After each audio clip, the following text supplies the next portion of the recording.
சொல்லுங்களேன். கர்த்தர் என் தடைகளை மாற்றுகிறார்.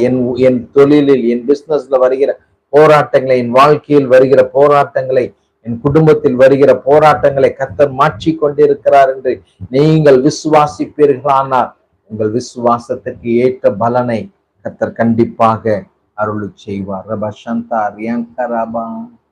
அல்லேலூயா. அப்போ முதலாவதாக டிவைன் செலக்ஷன் அண்ட் அனாயிண்டிங், தேவனுடைய வெளியேறப்பட்ட அபிஷேகம் நமக்குள் இருக்குமானால் ஒரு தெரிந்து கொள்ளுதல் இங்கு சொல்லும் போது ஒரு ரட்சிப்பின் அனுபவத்திற்குள் நீங்கள் இருப்பீர்களானால் கண்டிப்பாக உங்க வாழ்க்கையில இனி வரும் நாட்களில் அது நாளுக்கு நாள் எப்படி தாவீது உயர்வடைந்தாரோ, விருத்தி அடைந்தாரோ, அதே பிரகாரமாக தேவனுடைய அபிஷேகமும் தேவனுடைய வழி நடத்தலும் தேவனுடைய ஆலோசனைகளும் உங்கள் வாழ்க்கையில் இருக்குமானால்